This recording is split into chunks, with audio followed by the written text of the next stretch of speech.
Olá pessoal, aqui é o professor Belan e este é mais um vídeo de revisão do Biologia Mais. Roda aí a vinheta.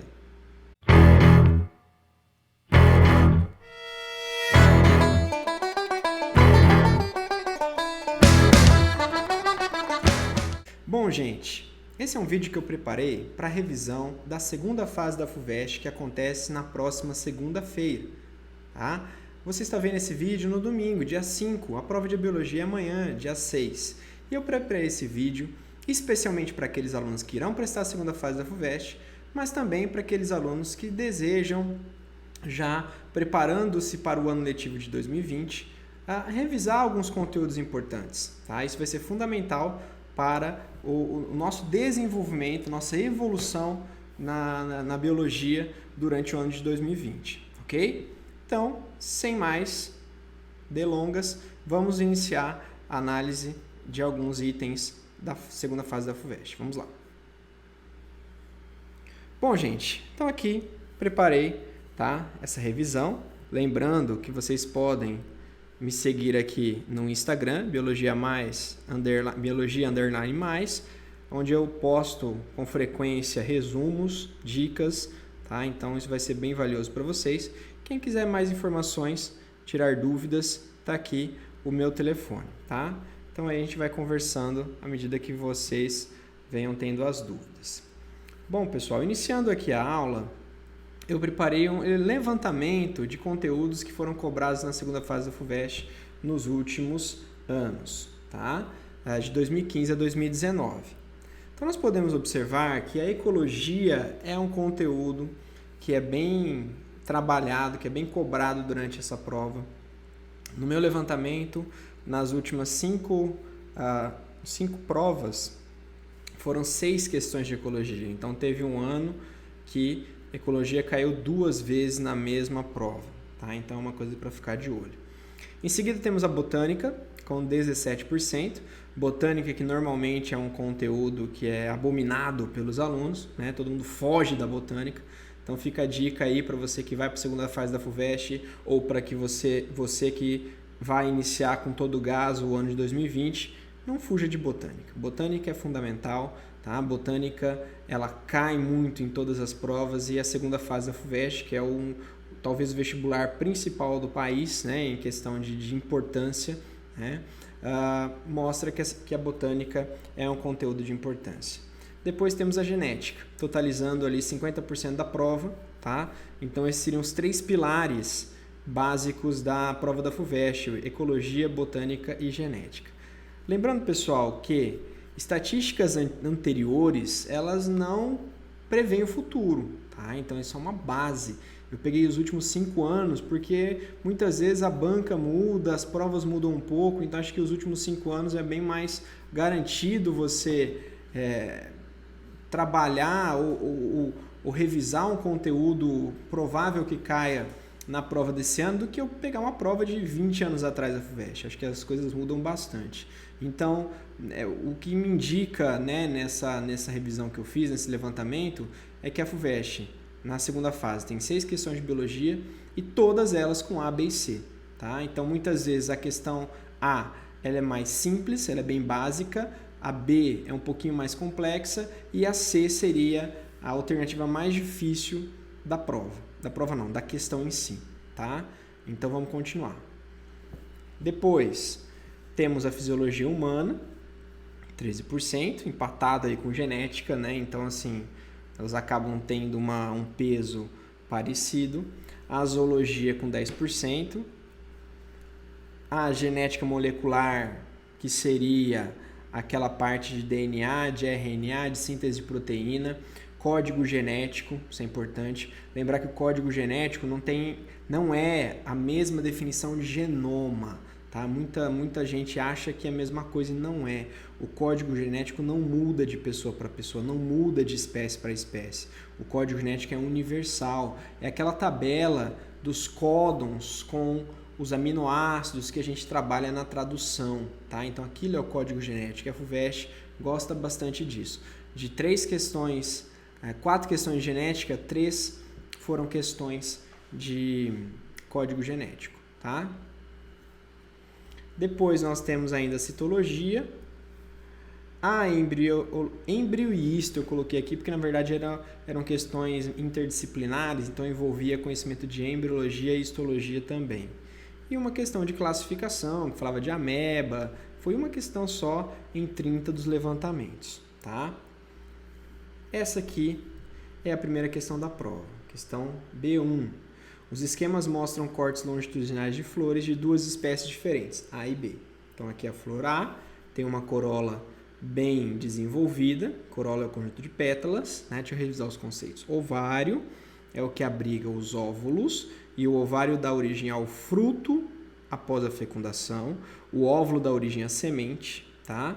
O cálice é o conjunto de sépalas, que são essas folhas protetoras, o néctar é a recompensa, é o açúcar produzido pela flor para atrair um polinizador, a corola é o conjunto de pétalas, as anteras são essas partes que normalmente são amarelas ou vermelhas ou laranjas, que produzem o pólen, são a cabeça dos estames, tá? Lembrando que estame é a parte toda, antera e filete, e o conjunto dos estames é o androceu. Aqui nós temos a parte feminina, chamada de pistilo ou carpelo, que é composto pelo ovário, o estilete e o estigma, que é a pista de pouso do grão de pólen. E o conjunto dos carpelos ou pistilo nós chamamos de gineceu, tá? Então, o que nós podemos observar aqui? Que as anteras estão abaixo do nível do estigma na flor A, as anteras estão acima do nível do estigma na flor B, tá? E aí vem as perguntas. O que ocorre com o ovário após a fecundação da flor? Lembra que eu falei que a letra A sempre é a alternativa mais fácil da prova, tá? Da questão. Então, essa aí você não pode errar, tá? Essa aí é uma pontuação que provavelmente seus concorrentes, principalmente quem estiver prestando para medicina, tá? Os seus concorrentes vão acertar. Então, essa questão, letra A, muito cuidado, não subestime-a, mas ela é a mais fácil da questão, tá bom? Vamos lá. Letra B, considerando que a autofecundação seja possível nas duas espécies, em qual delas esse mecanismo de fecundação é favorecido? Justifique.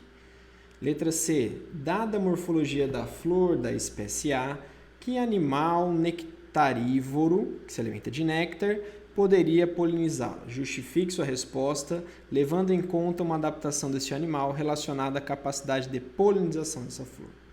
Tudo bem, gente? Então, eu vou dar o que eu aconselho, né? Que vocês deem um pause no vídeo, pausa ele, resolva essa questão, tá? Da sua própria cabeça, escreva, principalmente, que é importante, e aí você vê a resolução logo em seguida, tá? Vamos lá para a resolução, então. Resolução da questão B1. Letra A.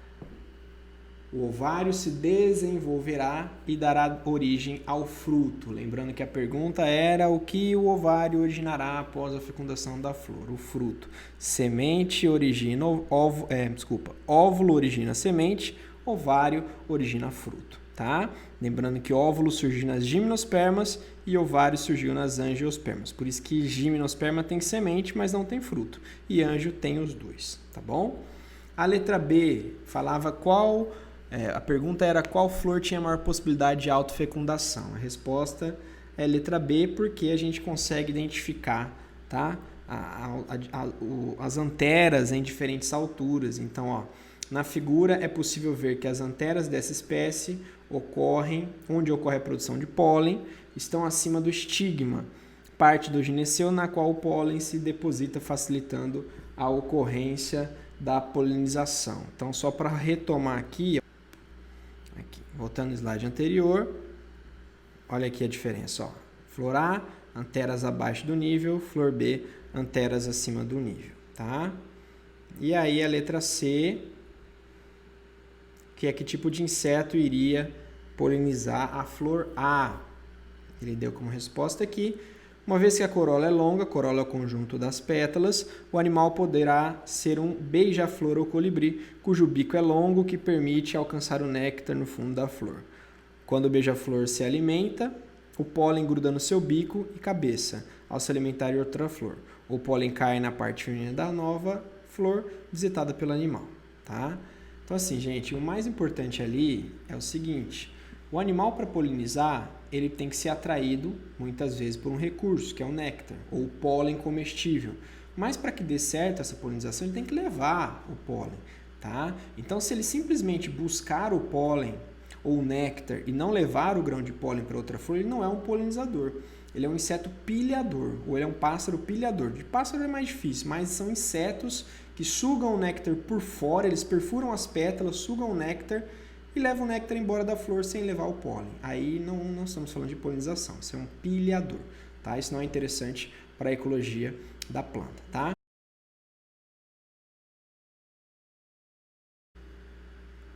Bom, gente, aqui na segunda questão diz o seguinte: os gráficos mostram informações sobre fatores abióticos de 4 locais, de L1 a L4, todos eles cobertos por vegetação nativa. A duração do dia é mostrada como tempo decorrido entre o nascer e o pôr do sol. Então temos aqui os gráficos, análise de gráficos, essa é uma questão de ecologia, tá? Mas os gráficos são fundamentais para a compreensão. Pluviosidade anual, que é as chuvas, tá? Em milímetros, então L1 é o mais chuvoso, L4 é o menos chuvoso. Temperatura máxima em junho, então de até 28 graus mais ou menos. L1 é o mais quente, L4 é o mais frio, tá? Ali em torno de 14 graus ali, 15 graus. E duração do dia em junho, hora em minutos, tá? Então 11 horas 55 minutos, 11 horas 41 minutos, duração do dia. Então L1 é um dia relativamente longo, quase 12 horas de luz, enquanto L4 nós temos ali um dia mais curto, em torno de 10 horas de luz. Sendo assim, tá? Temos lá as 3 alternativas. Considerando L1 e L4, letra A, em qual deles se espera encontrar maior variedade de adaptações dos animais a climas frios?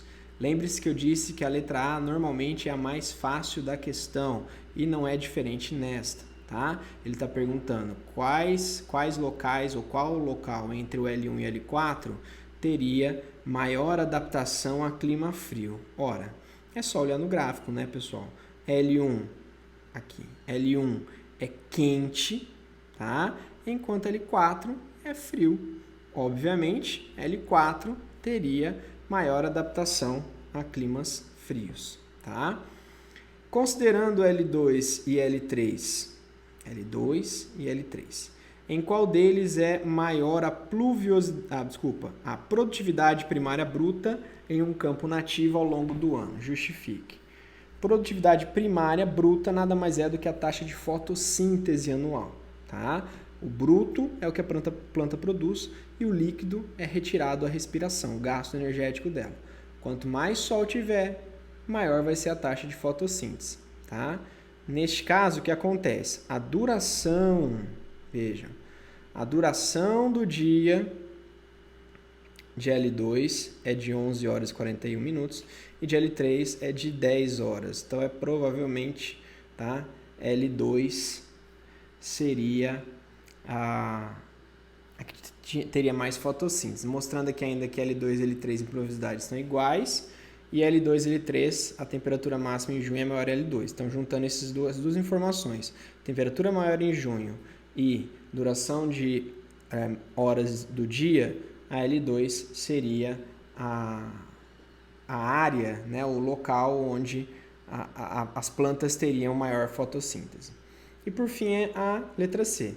Se houver florestas pluviais em L3 e L4, em qual delas haveria maior diversidade de seres vivos em geral? Com base em seus conhecimentos, em qual desses locais as cadeias tróficas seriam mais complexas? Bom, gente, diversidade de seres vivos, ela está diretamente ligada à energia. Energia do sol, fotossíntese.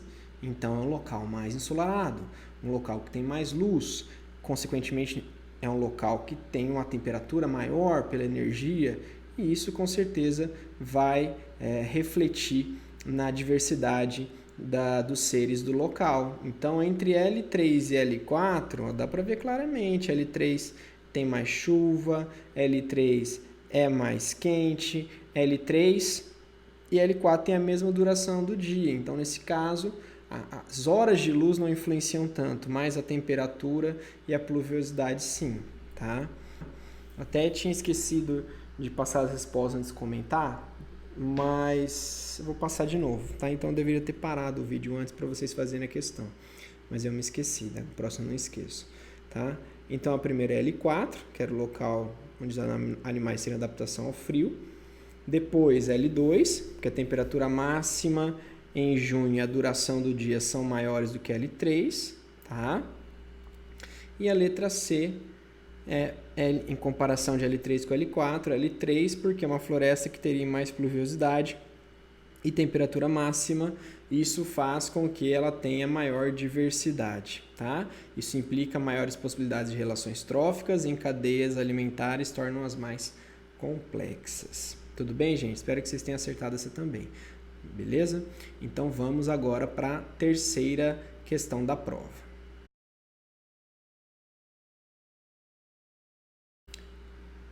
Na terceira questão, a gente pode ver de cara que tem um código genético aqui, tá? Então, essa é uma questão de genética molecular, ou biologia molecular. O trecho da sequência normal de um aminoácido de uma enzima ativa é codificado pelo RNA mensageiro. E aqui ele deu a sequência dos códons, tá? Então, nós temos aqui 1, 2, 3, 4, 5, 6, 7 códons. Uma mutação por perda de base provocou o aparecimento de uma enzima inativa que apresentava nesse trecho a sequência de aminoácidos: triptofano, serina, histidina, leucina e metionina. Então aqui nós temos 1, 2, 3, 4, 5, 6 aminoácidos, tá? Aqui o código genético, lembrando que o código genético se utiliza da esquerda para a direita. A primeira base do lado esquerdo, a segunda base em cima e a terceira base do lado direito. Por exemplo, essa primeira aqui, ó, UGG. UGG seria, primeiro, U, então a resposta está neste retângulo, tá? Depois, G, a segunda é aqui, então a resposta está neste quadrado, nessa área. E depois, G, a resposta é aqui, ó. U, primeira, G, segunda, G, terceira. Faz como se fosse um cruzamento, né, das três linhas aqui, que nós vamos ter o triptofano, tá? Então, é assim que se procura no código genético. Eis as alternativas. Vamos lá, da mais fácil para mais difícil. Justifique a afirmação: o código genético é degenerado. Letra B. Determine a sequência de aminoácidos desse trecho da enzima ativa e a sequência de bases do RNA responsável pela enzima inativa. Escreva o trecho da molécula de DNA que codifica o segmento da enzima ativa e assinale nessa molécula o local que ocorreu a mutação e qual a base perdida, tá? Então, neste momento, você dá um pause no vídeo, tente resolver essa questão, certo? E aí, depois que você resolver, clica no play e acompanha a resolução. Vamos lá? Resolução da questão 3. Letra A. Que o código genético é degenerado. O código genético é degenerado porque a maioria dos aminoácidos é codificada por mais de um códon. Então, voltando aqui, ó. Voltando aqui. Por exemplo, leucina.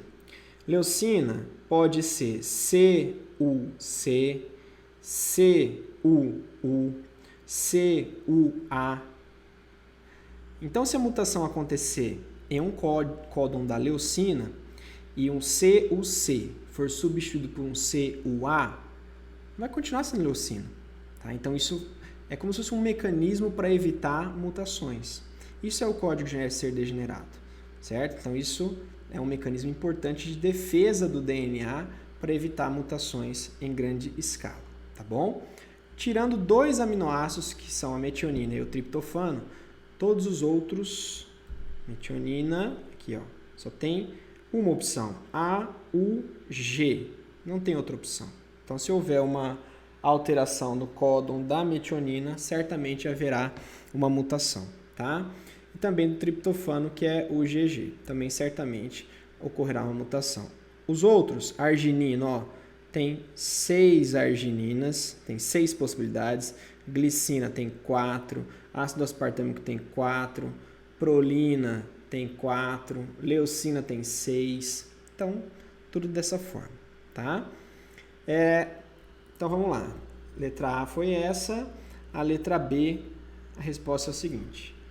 A sequência de aminoácidos da enzima ativa é triptofano, serina, prolina, serina, leucina, asparagina e alanina.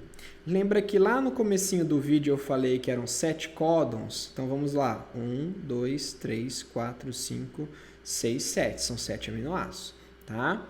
E a sequência de bases do RNA que sofreu a mutação, né?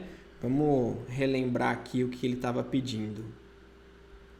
Ó, determine... Peraí, passou.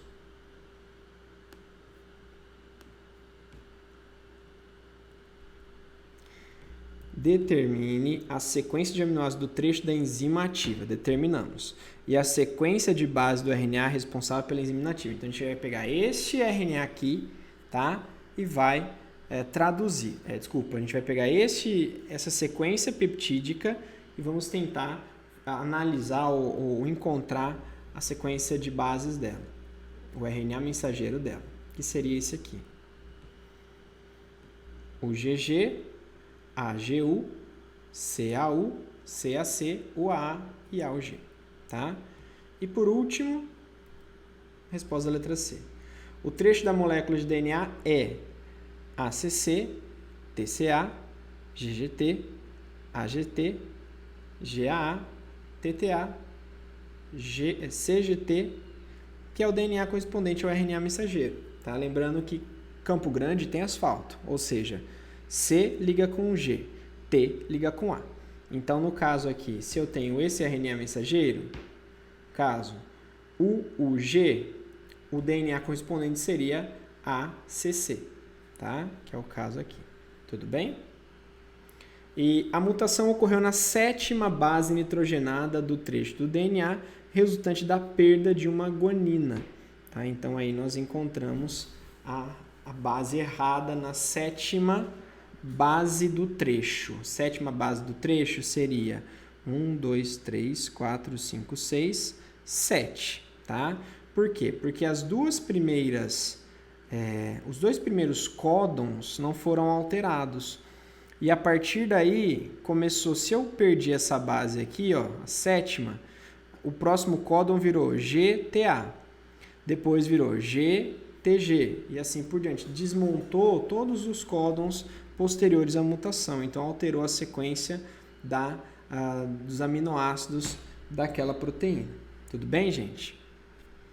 Então essa foi a terceira questão de código genético, espero que vocês tenham acertado e vamos para a próxima questão. Beleza? Bora lá.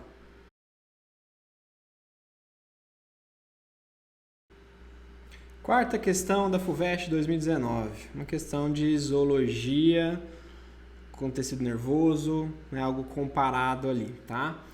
A figura abaixo apresenta esquemas dos sistemas nervosos de diferentes animais. Então temos uma hidra, que é um quinidário selenterado, uma planária, que é um plateuminto, um grilo, que é um inseto, um artrópode, e uma salamandra, que é um anfíbio, que é um cordado, tá bom?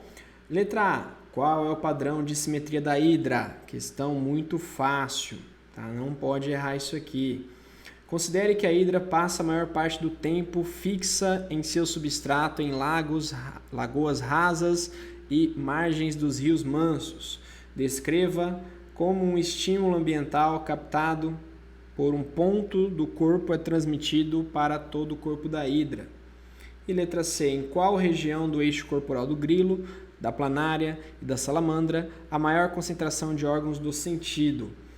E qual é a relação dessa concentração com o fato de locomoverem-se ativamente no ambiente? Tá? Então, nesse momento, você dá um pause no vídeo, responda, tá? No seu caderninho, e aí vamos seguindo a nossa revisão. Resposta agora. Bom, B4, resposta. Simetria radial, tá? Então a hidra, como é um selenterado, é um quinidário, juntamente com a anêmona, juntamente com os corais, tá? Ela tem simetria radial, uma simetria dividida em vários planos de corte iguais, como se fosse uma pizza, que eu posso cortar em vários planos simétricos, tá? Que normalmente é encontrado em animais que vivem no fundo do mar, ou da água doce, mas é coberto por uma coluna de água grande. Tá? Para sustentar ou para suportar essa pressão da água, a simetria radial é uma das melhores. Lembrando que porífero não tem simetria, é assimétrico ou radial, mas é mais para assimétrico.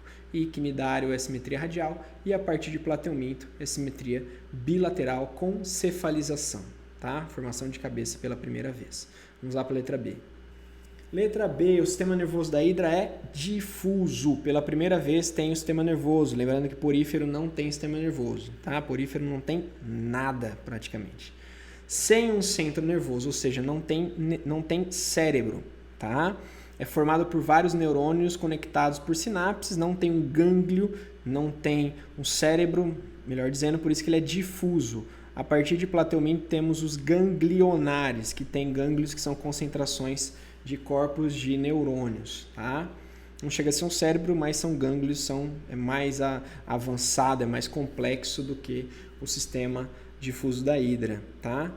Então, é formado por vários neurônios conectados por sinapses, pelos quais um estímulo é transmitido para todo o corpo. E a letra C, região anterior. Região anterior é a região da cabeça, tá? A região posterior seria a região da cauda, pós, para trás, pós, tá? Da cauda. Ao se locomoverem, a primeira parte do corpo a invadir o ambiente anterior. Então, se ele tiver que entrar por um buraco, ele vai botar a cabeça na frente, que normalmente seria os órgãos do sentido, audição, visão, tato, está relacionado a esse desenvolvimento de cabeça, tá? De cefalização. A concentração dos órgãos do sentido nessa região aumenta a capacidade de informações úteis à sobrevivência. Então, encontrar uma presa, visualizar um predador, fugir, acabar tendo sucesso, tá? Na sobrevivência, porque são animais muito simples, com sentidos muito simples, porém são sentidos suficientemente necessários ou, né, que permitam a sua sobrevivência. Tá? Então, essa é uma questãozinha de zoologia bem tranquila, acho que não teve muito segredo nessa aí não. Tá? Então vamos lá para a questão número 5. Bora lá.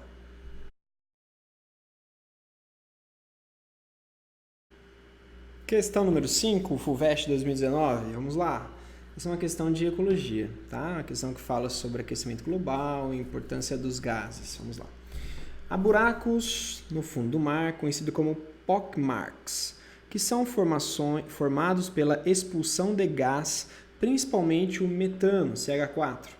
A maior parte desse metano é utilizada por bactérias e outros organismos no próprio oceano, antes de chegar à atmosfera. O metano dissolvido é oxidado, ou seja, quebrado, tá? Destruído. A partir da oxidação se produz energia pela ação de micro-organismos da coluna d'água, formando CO2. E isso constitui uma fração de CO2 que chega à atmosfera. Os pockmarks possuem comunidades de micro-organismos, moluscos e outros invertebrados que têm mais espécie e biomassa que as regiões vizinhas. O metano que finalmente chega à atmosfera dura bem menos que o CO2, mas sua capacidade de reter calor é de 20 vezes mais. Pessoal, nós precisamos falar sobre isso. Metano e CO2 contribuem para o aquecimento global. O CO2 é mais famoso, o CO2 é mais discutido, ele tem maior quantidade na atmosfera, porém o metano não fica atrás. O metano, apesar de ter menor quantidade, como o texto mesmo disse ali, ele tem 20 vezes mais capacidade de reter calor que o CO2. Então eles não precisam estar iguais em quantidade ou que o metano ultrapasse o CO2 para que o problema tenha que ser levado a sério. Tá? Se ele tiver 20 vezes menos do que o CO2, ele está de forma equivalente à retenção de calor do que o próprio CO2. Tá? Então vamos continuar. Com base no texto, responda ao que se pede. Letra A. Além do metano oxidado, cite uma outra fonte de CO2 nos oceanos. Muito fácil, tá? Sabendo-se que o gás metano é produzido também na decomposição da matéria orgânica, cite 2 outras fontes, não marinhas, relacionadas a processos biológicos em que há grande produção de metano. E a letra C, que teoricamente seria a mais difícil da questão, qual é o processo biológico envolvido na origem da energia que sustenta a alta diversidade das comunidades de região dos Pockmarks? Qual é o nível trófico dos seres vivos que o realizam? Então, nesse momento, você deu o seu pause, tá? Resolve essa questão e agora eu vou mostrar a resolução.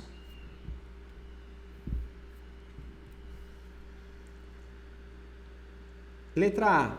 Então, a pergunta, no caso, era qual outro meio de oxidação ou qual outro meio de reação que produziria CO2. Tá? Aí é a oxidação da glicose por meio da respiração aeróbica. Então, a respiração celular aeróbica é uma fonte de CO2 naturalmente. Então, ela pega a glicose, oxida a glicose e gera CO2 e água. Tá? É uma das reações altamente energéticas, ok? Que gera menos produtos tóxicos para os seres vivos. Tudo bem? A letra B estava relacionada... até esqueci o que era a letra B. Deixa eu voltar aqui. Sabendo que o gás metano era produzido também cite 2 outras fontes de produção de metano. Sim. Então, vamos lá. Produção de metano está relacionada também com decomposição. Tá? Então, podem ser citadas, entre outras, as seguintes fontes. Decomposição anaeróbica, isso é importante, tá?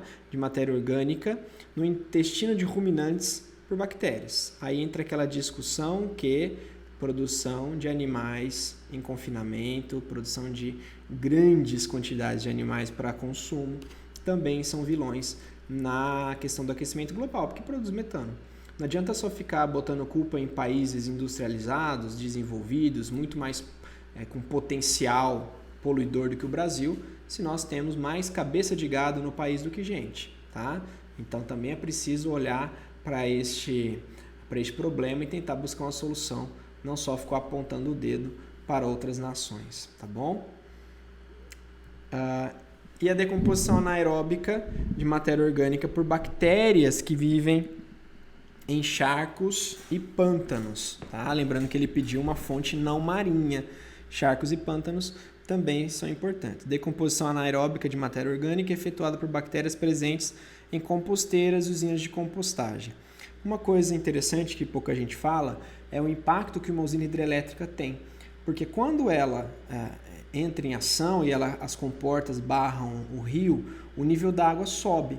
E é muito comum com que esta água se estenda por vários quilômetros da margem do rio, alagando mesmo a região, e essas árvores que estão ao redor, que ficam alagadas, elas morrem, e um processo de decomposição acontece, e há uma liberação de grande quantidade de metano nessas usinas hidrelétricas. O ideal seria fazer um cálculo de qual área que o lago iria atingir e, eventual, fazer um desmatamento mesmo controlado, a retirada da vegetação e uma produção, né, se é uma doação, produção de móveis, né, de objetos de madeira para doar para instituições de caridade, hospitais, escolas, porque aquela madeira vai ser alagada e vai ser morta, né, e ela vai acabar contribuindo para problemas ambientais. Então, ela deveria ser retirada toda a floresta na região onde o lago iria se alastrar, para que depois o alagamento pudesse acontecer. Mas a gente sabe que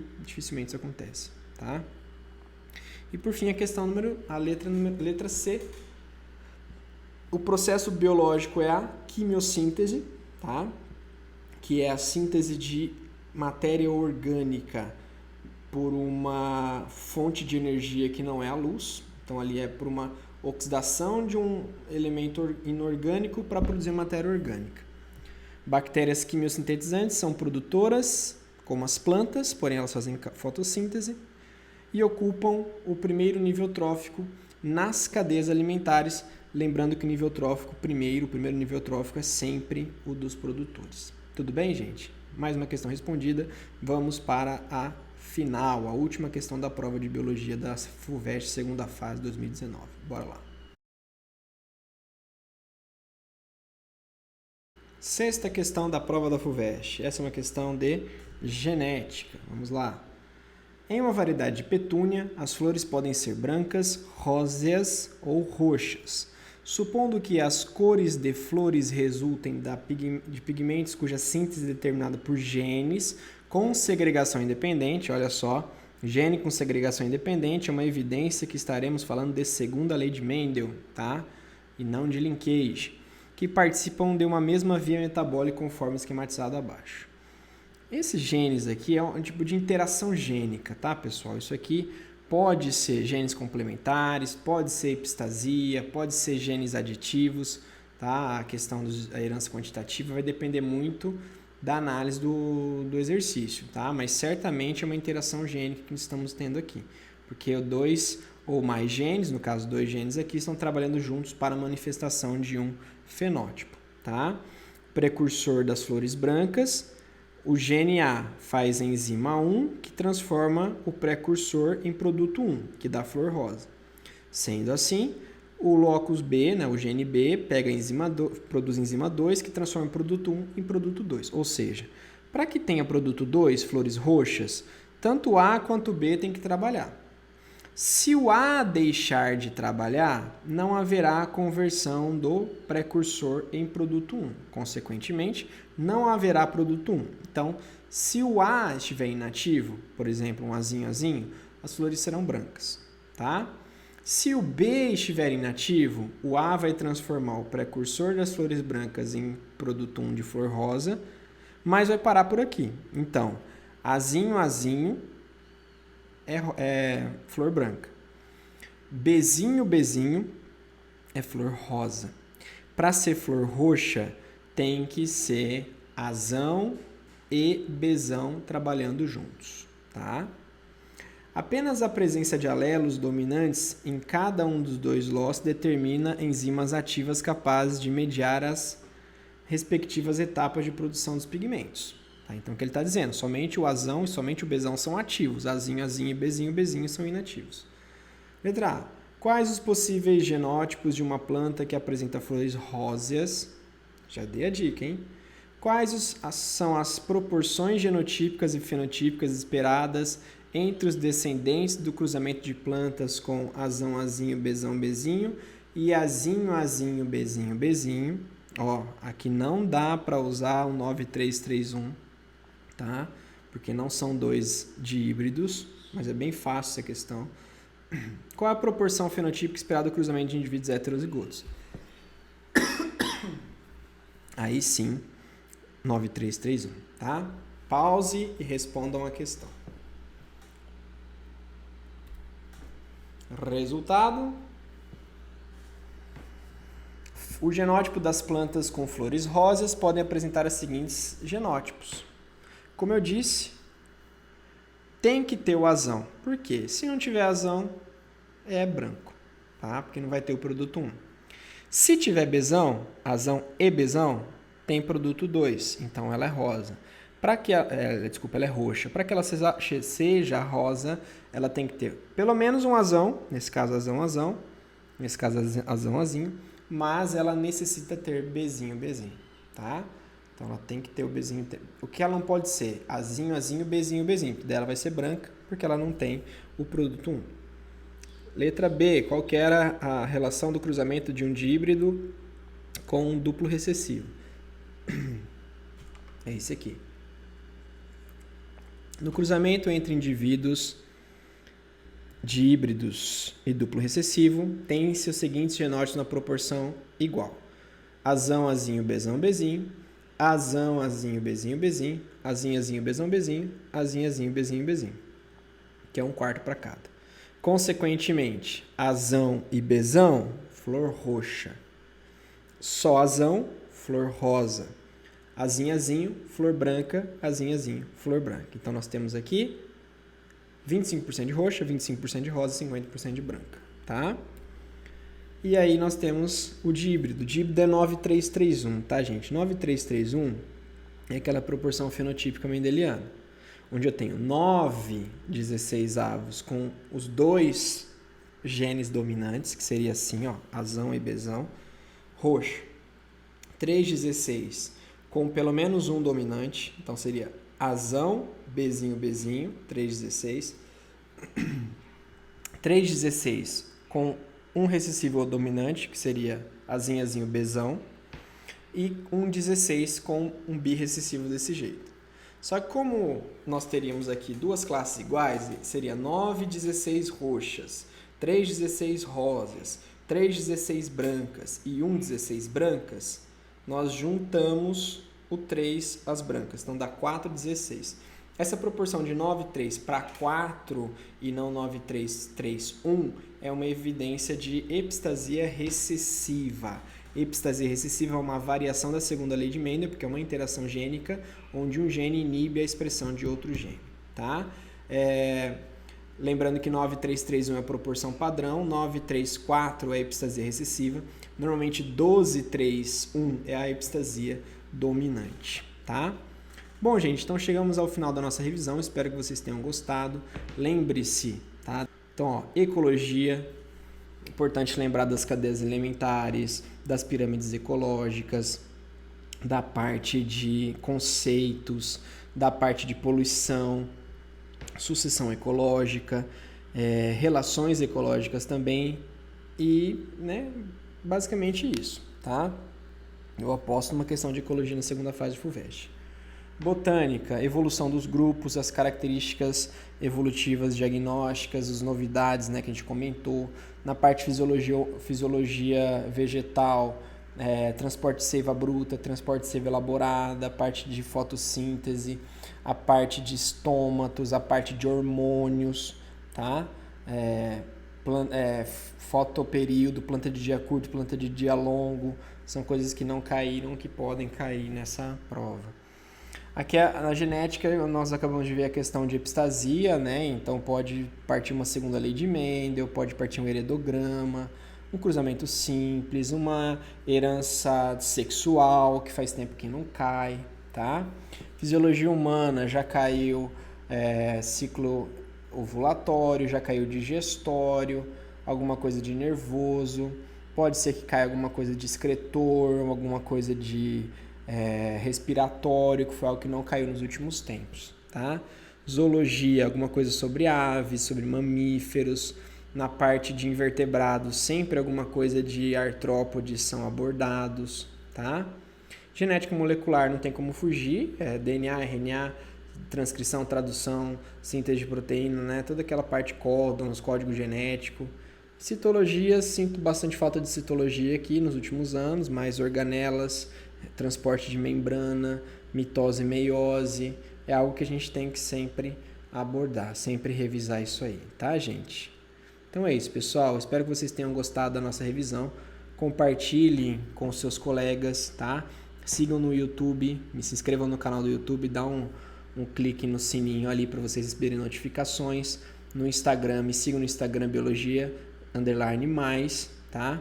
E, enfim, qualquer dúvida, estou à disposição de vocês. Me deem sugestão nos comentários sobre assuntos de revisão, aulas que vocês desejam que eu grave. Tá bom, gente? Muito obrigado pela audiência. Você que assistiu até o final, eu tenho certeza que você vai ser recompensado, tá? Durante o ano de 2020, vai ser um ano excelente para todos nós, tá bom? Um grande abraço e até a próxima. Tchau, tchau.